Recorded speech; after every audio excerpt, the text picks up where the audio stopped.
Hello everybody, in this lecture we will be solving 1989 IMO problem number 5. Here is a view of this problem. Prove that for each positive integer n, there exists n consecutive positive integers, none of which is an integral power of a prime number. Let's do a couple of examples. When n is equal to 1, can we find a number which is not an integral power of a prime? Of course we can. Here we go, 6. 6 is equal to 2 times 3, and obviously it's not the power of any prime. N is equal to 2. So we want two consecutive numbers.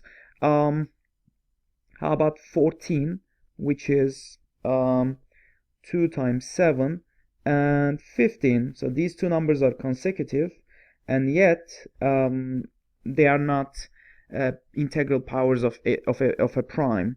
And finally, let's test one more. So can we find three consecutive numbers, none of which being an integral power of a prime? I believe 20, which is 2 squared times 5, 21, which is 3 times 7, and 22, which is 2 times 11, satisfy the desired condition. Okay, so therefore it looks a reasonable thing.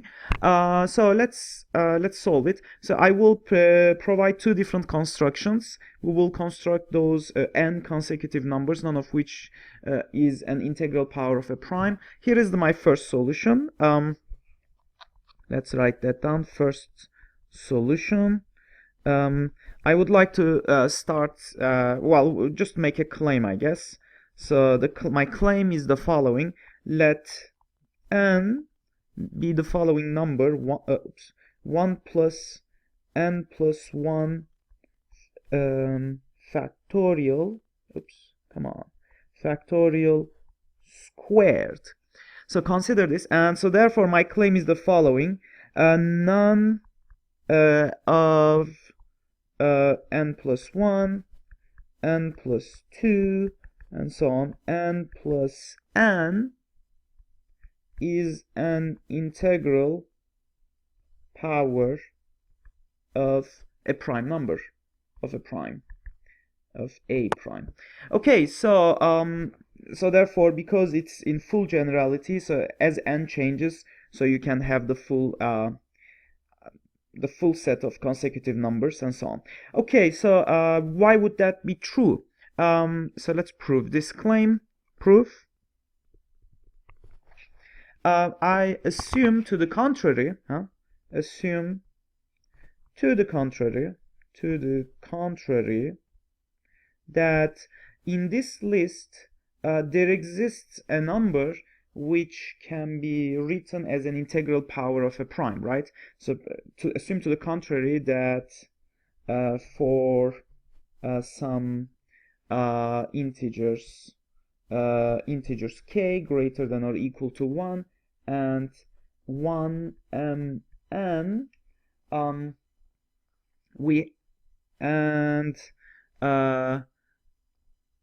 for a certain prime number, let's call it p, we have that n plus m is simply equal to p to the power raised to the power k, where k, as I said, is a positive integer and m is a number in this range. So m is somewhere here, 1, 2, n. Okay, so let's make a couple of observations. So first of all, because m is less than or equal to n, m plus 1 definitely divides n plus 1 factorial, right? No doubt about that. Because m plus 1 is one of the multiples, so inside this factorial. But then this implies that m plus 1 would also divide n plus 1 factorial, its square. Obviously, if it divides the inside, it will definitely divide the square, but it will even divide this, right? So it divides the first term here it divides the second term, so therefore it must divide their sum as well, right? So this is okay, I guess. But this sum is simply equal to, look at this notation here. So this is simply equal to n plus m, n plus m. And by the assumption that we made early on, this is equal to p to the k. So therefore, m plus 1 divides p to the k, suggesting that, so let's write that down. Since 1 is strictly less than m plus 1, which is strictly less than n plus m,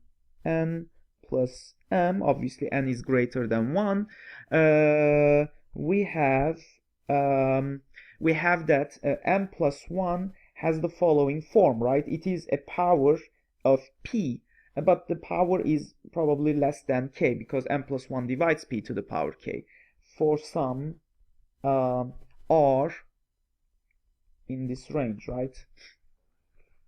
So r is strictly less than k, because obviously m plus 1 is strictly less than this number here. But then this implies that therefore, and thus, we have that p to the r plus 1 must divide n plus 1 factorial squared. Well, actually, before that, let me show another one, and then let's provide this one. P to the r plus 1 should divide p to the r plus 1 divides p to the k for sure, because r is strictly less than k, so that's true. But this is equal to n plus m by the assumption we made at the beginning of our proof, and that's equal to and at the same time, so let me rewrite what I wrote early on. So p to the r plus 1 also divides n plus 1 factorial squared. Can you see why? Because n plus 1 is simply equal to p to the r, and if n plus 1 divides n plus 1 factorial, then, and knowing that r is strictly greater than 0, so n plus 1 factorial squared, so this expression squared, will be definitely divisible by p to the power 2r, or but 2r is greater than or equal to r plus 1 when r is greater than 0, and as a result p to the r plus 1 would definitely divide n plus 1 factorial squared. But this is simply equal to n minus 1. Recall the definition for n early on, right? So at the very beginning, how we started the proof. But then if p to the r plus 1 divides this first expression here and this second expression, it has to divide their difference as well. So p to the r plus 1 would have to divide n plus m minus n minus 1. But this difference is simply equal to m plus 1. So now this is impossible, because m plus 1 is equal to, we know it, it's equal to p to the r, and impossible for p to the r plus 1 to divide p to the r. We have found the desired contradiction, so therefore the early assumption was wrong. So there doesn't exist, so none of these consecutive integers is an integral, is an integer power of a prime. So therefore this assumption is not true, and all of these numbers have at least 2 prime divisors in them. Okay, so that's pretty good. That's the first proof. A second solution, which is even easier probably, So second solution, we can make use of the Chinese remainder theorem in a nice way. So, but let's begin with the following first. So let's start by choosing, so let's choose 2n distinct prime numbers, p to the t2n. So these are distinct primes, and define the following. We will define now 2 sequences. The AIs, define AIs as the following product, minus 1 times p to the 2i, p sub 2i, and also define r sub I as simply a sub I minus I. Just to clarify, for instance, a sub 1 is simply as a result, if you just sorry for that. So this thing here is p. Okay, so this is not I, this is a dot. Okay, so this is the product of two consecutive primes here, right? So if I plug in 1, I would get p1 times p2, p1 times p2. Similarly, a2 would be equal to p3 times p4, and so on. an would simply be equal to 2n minus 1 times p2n. In a similar way, one can easily establish Ri as well. So now by the Chinese remainder theorem, we know there exists an integer, like in the first solution, let's call it n, such that n is congruent to R sub I in mod ai. Okay, so n is congruent to R sub I in mod ai for I equals, so you have a system of equations, system of congruences, and the Chinese remainder theorem guarantees us that there exists such an n, and we may obviously assume, n is strictly greater than 0. If it is not, then all you can do is you can add the product a1 a2 all the way to an to that number, to that negative number, and until it becomes positive, right? For that, I highly recommend the number theory book by Tito Andreescu, and I think it is on the 34th page or something like that. The Chinese remainder theorem, yeah, it's on page 34. Yeah, it's clear. Okay, so then the answer, so therefore what this means is that there exists integers, so therefore then let me say there, sorry for that, come on, there are integers, we can find integers q1, q2 all the way to q sub n, such that n plus I is equal to a sub I qi plus ri. Remember, ri was the remainder when n was n is divided by a sub I, and plus I, right? So is that clear? So I just simply added I to the division algorithm. So right. Okay, but then this thing is equal to a sub I times q sub I minus 1, right? Because if you expand, we will get ai qi, which is the first term, and then minus a sorry, this is not a minus, I'm high, this is a plus sign here. Okay, plus ai, and ai obviously, remember, was equal to ai is simply equal to ri plus 1i.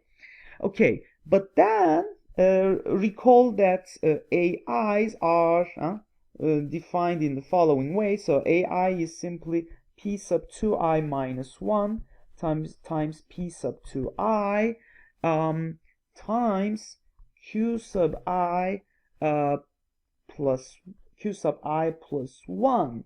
Now what is so here for I equals from 1 to n. Therefore, m plus I can be written as the product of at least two distinct primes, and this works for all I in this range. So we are actually done in that sense. So let's write that down. So therefore, each one of the numbers n plus 1, n plus 2, n plus n has at least two distinct prime divisors, and as a result, again, so our number cannot be an integral power of any prime, and that again solves this problem. Hope you enjoyed our solution, and looking forward to see you guys in our next video.